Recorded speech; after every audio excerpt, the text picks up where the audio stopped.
July typically means two things on our homestead. One, it's a bit of a lull time. We've finished the busy planting and berry harvest season, and aside from keeping on top of weeding, there's not much to harvest right now besides all of the greens like kale, chard, lettuce, and herbs. And two, this is sort of the mid-season rubber meets the road moment of, will all that effort from the spring pan out? Did everything take? Will it grow? What about pest pressure or weather events? Come along for a tour of our 5 acres and see if we're on track to meet our goal of feeding our family primarily from the food we grow and raise.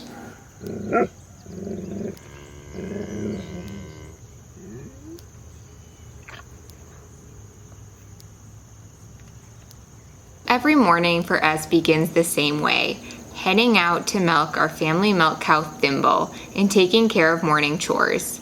Even though we're coming up on 5 years of owning and milking Thimble every day, it's still hard for me to believe that this is our reality. Just 6 years ago, we were living in the suburbs with an infant and a 2-year-old, trying to grow as much as we could on our 1/3 of an acre property. Doing it on a larger scale was a dream that we had, but it seemed pretty far off at that point. We didn't grow up around any of this. We didn't have gardens or chickens, cows. We were learning everything completely from scratch.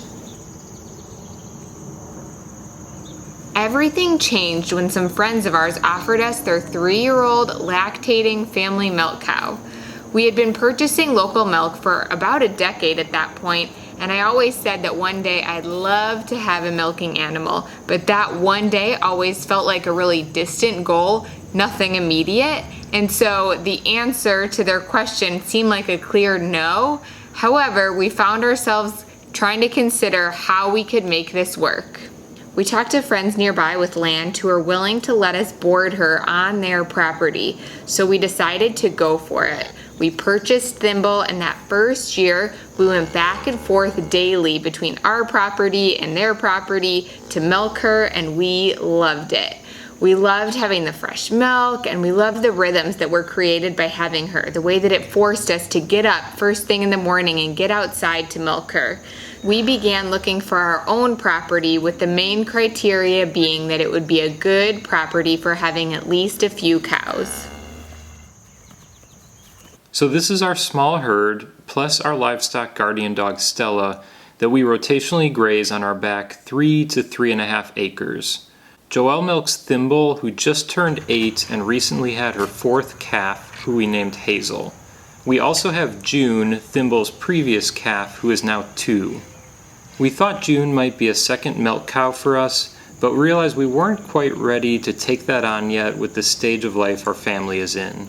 So we're scheduled to bring June to the processor in a month or so to provide meat for our family. And while that was a really hard decision for us, and it makes us sad, we know exactly how she was raised and really respect and value every bit of nourishment she will give us. Hazel, Thimble's newest calf, is also a pure Jersey, and we are planning for her to be a milk cow. And so every morning, part of the milking routine is putting her on the halter and tying her up to get her used to that milking routine like we do with Thimble. We just milk once a day in the morning, and Hazel still nurses off her the rest of the day. We're getting about 1.5 gallons to 2 gallons each day, which we turn into cheese, yogurt, butter, and really just dairy in general is a very significant part of our diet.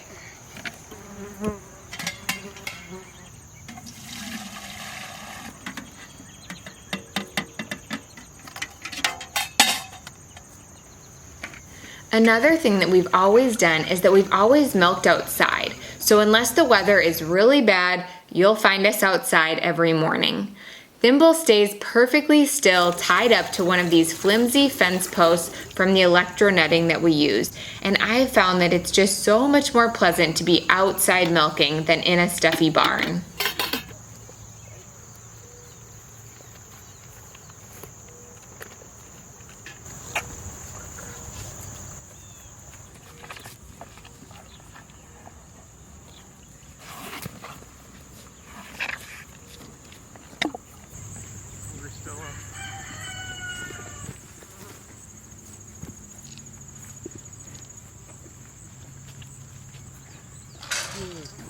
We used to set up a bit larger paddocks for our cows that they were in for a couple days at a time, but we've since started setting up smaller paddocks for them that I move each morning.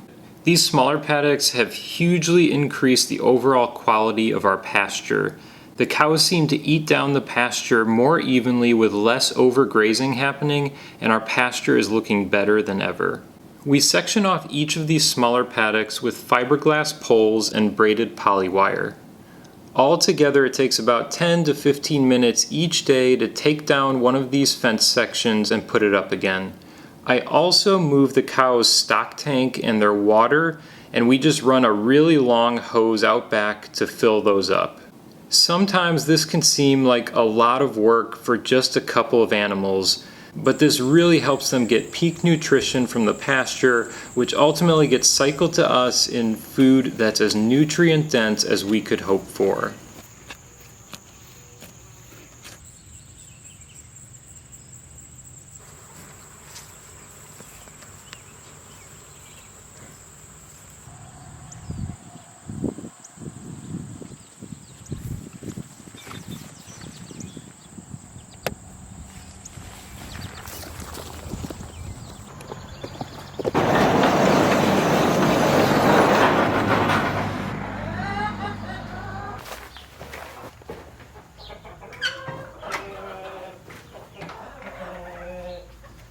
Our laying flock of about 40 hens and a couple roosters is completely free range.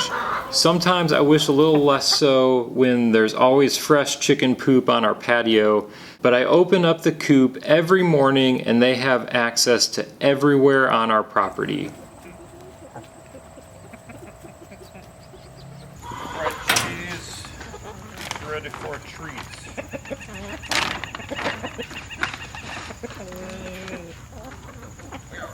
For the first couple of years, we assumed that they were getting everything they need from their organic feed and being free-ranged with plenty of access to bugs and grass. But we had several chickens that stopped laying and were looking a bit scraggly, so this past year we started giving them black soldier fly larvae from Grubterra, and they've been looking healthier than ever and laying way better. While grazing our animals takes up the majority of the land on our 5 acres, a significant amount of the food that we grow to feed us all year round comes from this 1/4 acre. We did a video several weeks ago that focused mostly on this space and what goes into planting it, but this is one of our favorite times of year to see this really come to life and take shape, and our Three Sisters garden row is front and center. Our corn is now about as tall as me, meaning it's up over 6 feet tall. And you can see the bean plants that we planted around the corn are starting to trellis up it really nicely. This particular variety of corn we grow, it's Oaxacan green dent corn. We've seen it grow as high as 10 or 11 feet high, so it makes a really nice natural trellis for these beans. And you can see the squash plants growing between the corn and the beans are starting to sprawl out and make this beautiful ground cover.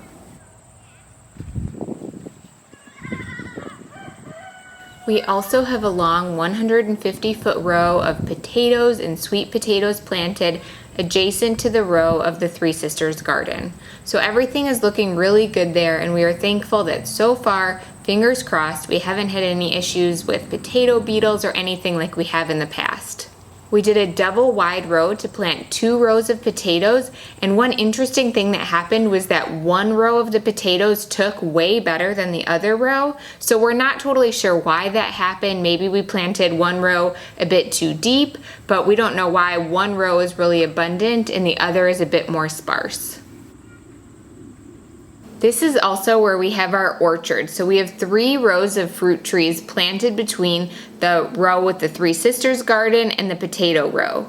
So our trees are only 3 to 4 years old, so still pretty young, but we're really excited to see a few of our apple trees really loaded with apples this year and looking great, as well as our first few pears and even a couple plums. We purchased all of our fruit trees from Fedco out in Maine, and while it was an investment up front, we are thrilled with the quality of their trees and how well they've done. Many of the varieties that we've selected are more unique heirloom varieties that you may have never heard of before. I hadn't heard of some of them before we got them, but ones like the Black Oxford, which is a great storage apple, King David, or Rubicon.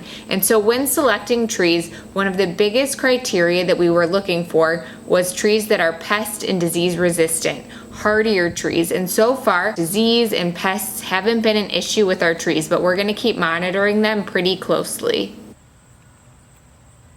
We spaced everything so that between all of these rows, there was just enough space to pull our Siskovich chicken tractors through in the grassed alleyways. Our tractors hold about 25 chickens comfortably, so we raise roughly 50 chickens each year, which allows our family to go through one chicken each week. We learned you really need to time things right in order for this system to work. As you can see, once some of the crops like the winter squash and sweet potatoes start sprawling out, you quickly lose your grassed alleyways. So we always make sure to get our order of Freedom Ranger chicks as early as possible each year. For us, that's usually the end of March. And we processed those meat chickens about a month ago in June, so the chicken tractors are now out of the way, allowing the garden to spread out and do its thing. Some years, not all of these crops turn out how we'd hope. Like last year, our winter squash plants just stayed small, the leaves were small, and we barely had enough squash to get by on for the year. But most years we find it all produces abundantly, and we're able to store hundreds of pounds of potatoes, enough corn, beans, and squash to last us until next year's harvest, and a year's worth of chicken, and hopefully more fruit than we'll know what to do with as our orchard continues to grow. Everything is looking good right now, and we're hopeful for a strong harvest in a couple months.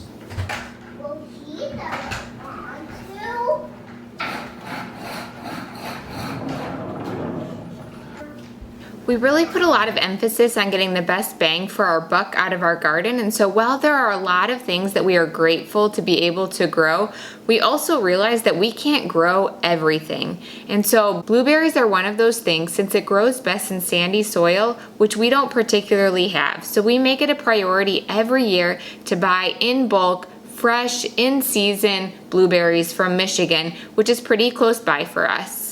We eat some of them fresh, but the majority of the blueberries I like to freeze to have on hand for the year ahead. Blueberries are great because you can put them directly into a freezer bag and freeze them without worrying about them clumping together, and they're easy to just pull out and use in whatever you want. So we bought 40 pounds this year of blueberries, and we'll use them for smoothies, pancakes, baked oatmeal, and just having on hand to eat some frozen blueberries here and there makes a delicious treat.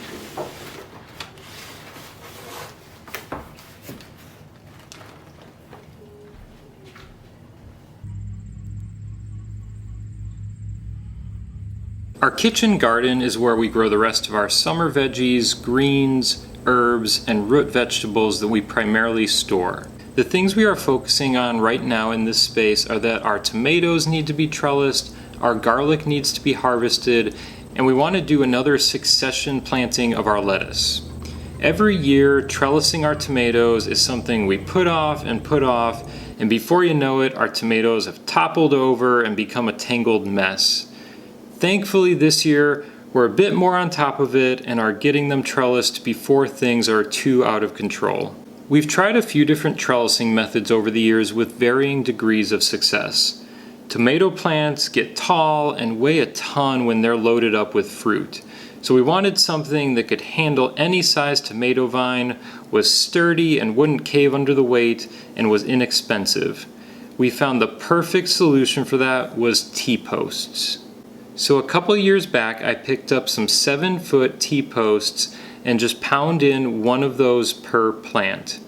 You can also do fewer vertical posts and install horizontal rungs as the trellis, but I like the simplicity of one per plant. A few times a year, I just take some leftover baling twine and tie up the plants loosely to the post, and everything is kept tidy and grows great this way. And while I'm going through and trellising everything up, I'll also take this opportunity to do some pruning of the lower branches of the tomato plants so that they can focus their energy better on growing fruit. We only planted 12 tomato plants this year. We've done more than that in the past, but we realized that we still have a decent amount of canned tomato sauce in our basement from last year. So we'll do some canning this year, but we intentionally cut back a little on what we're growing since we didn't want to go too crazy with storing them away. You might need that shovel. All right. It'd be faster if you had a shovel too. I hand it to you. Look at that big beauty, guys. Oh yeah. I just pull. Oh yeah. Man, those are big.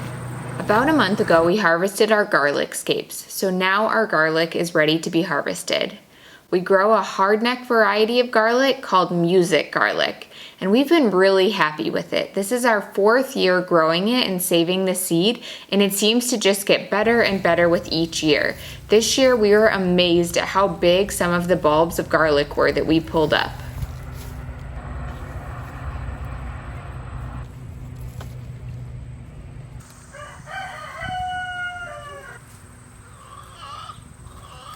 After pulling the garlic, we trimmed the leafy stems off the top, leaving about 6 to 9 inches above the bulb. We weren't sure if the cows would go for the tops or not, but clearly they loved them.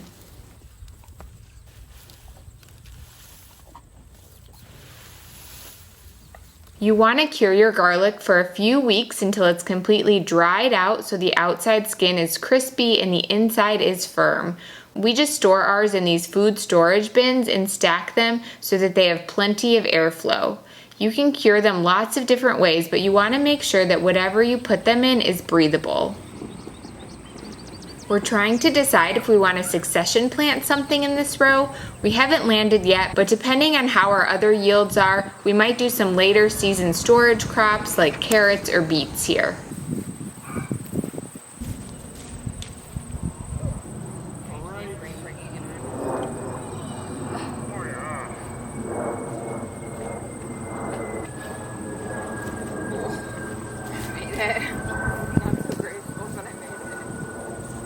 A lot of the rest of what we have planted in this garden space is more storage crops. And since we got things in the ground a bit later this year, things are growing well but aren't ready to be harvested yet. We have carrots, beets, onions, and other things we'll harvest later in the season like cabbage, Brussels sprouts, and we're just seeing the first of our broccolini and peppers starting to grow. What we do have in abundance right now is greens, and so how we like to preserve greens for things like kale is to dry it out and then blend it and turn it into a powder. And this is a great way to preserve it to throw in things all winter long like soups and other savory dishes. We are also making tons of pesto right now, and so this is a great way to use those extra greens. We specifically grow basil for pesto, but you can also use other greens like kale or carrot top pesto is another one of our favorites. We've really tried to dial in over the years how much we're growing of each particular plant so that we're not wasting anything. And lettuce is a big one that we've planted too much of in the past. You can only eat so much salad and it would bolt so quickly. So this year we're only planting a 2 to 3 foot section of lettuce, which has been just the right quantity for us since it's really only Jim and I eating salads and our kids aren't super into it yet. So we've been able to have about 4 harvests to this point, which has allowed us to enjoy a few salads each week for the last month or so. But we noticed the last time that we harvested them, it tasted a little bit bitter. So we're gonna go ahead, do one final harvest of this lettuce and then pull them out and succession plant some more lettuce seed. So we just pulled up the old plants, added a fresh layer of compost down, sprinkled our rows of seeds, and then just put a light layer of compost over the seeds. We should be back up and running in lettuce after just a few weeks. The other thing we've been focusing on in this area is staying on top of the weeds. We wanted to get a mulch layer down earlier this season, but missed our window for that. So we're trying really hard to keep the weeds from going to seed, and we'll be sure to make the mulching a priority before next season so we're not logging so many hours weeding. The only ones who haven't minded at all are the cows. They're as happy as can be.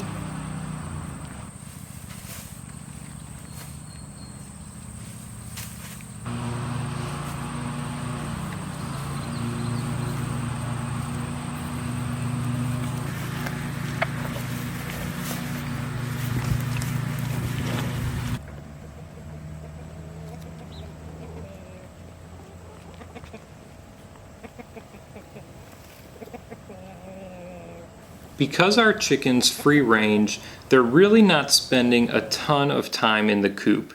So it really doesn't get crazy dirty in there ever.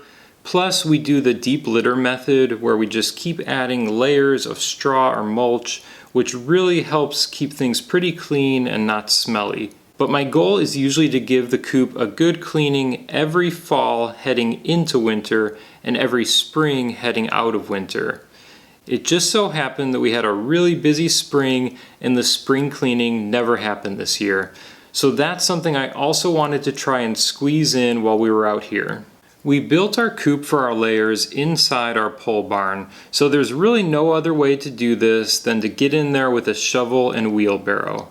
We have a compost pile out back that collects both our cow and chicken manure, and that breaks down and becomes the compost that we add back into our gardens. So once I've scooped out most of the chicken manure and hauled out enough loads, I spread out a half bale of straw that we had, and as you can see, we had some very happy hens scratching around in there. I also threw some fresh wood shavings in the laying boxes, so the coop is looking better than it's looked in a long time.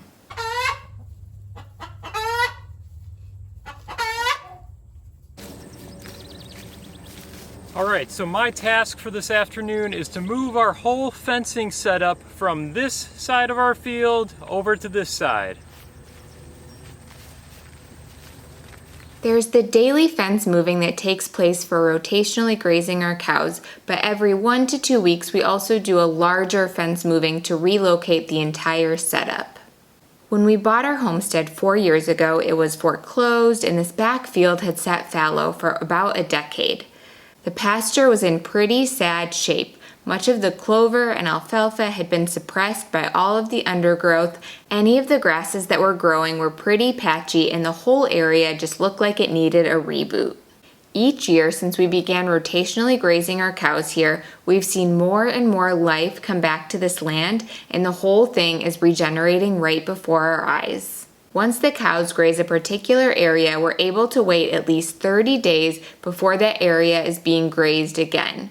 This allows for sufficient time for the pasture to regrow, and when you combine that with the constant fertilizer the cows are adding back to the soil with their manure, you're creating a continual loop of give and take instead of just taking. We've also seen so much of the clover and alfalfa that had gone dormant explode back into life.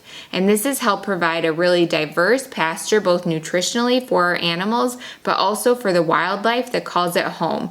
Just walking through the pasture, it's loaded with crickets, grasshoppers, toads, frogs, salamanders, ants, earthworms, snakes, birds, and so many more critters.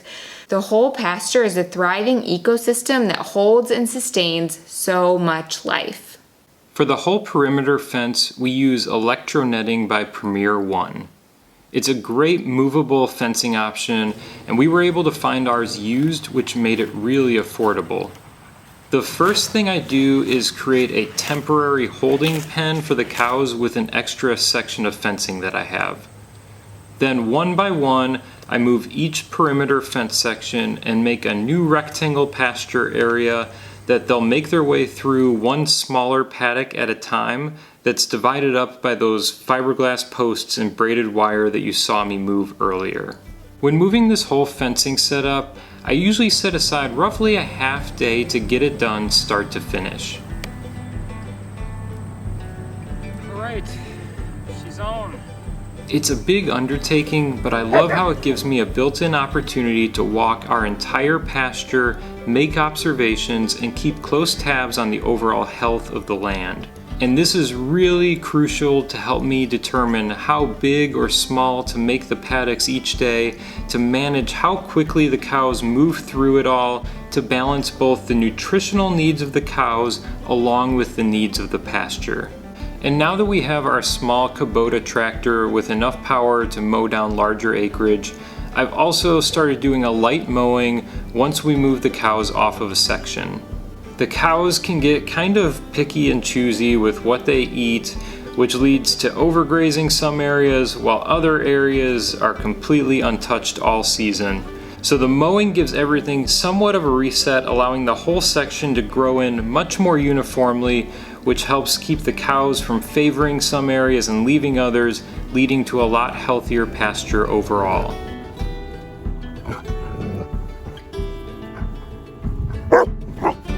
We have to laugh when we think back before we bought our property and we were convinced that we needed to have at least 10 or 20 acres to grow food to feed our family.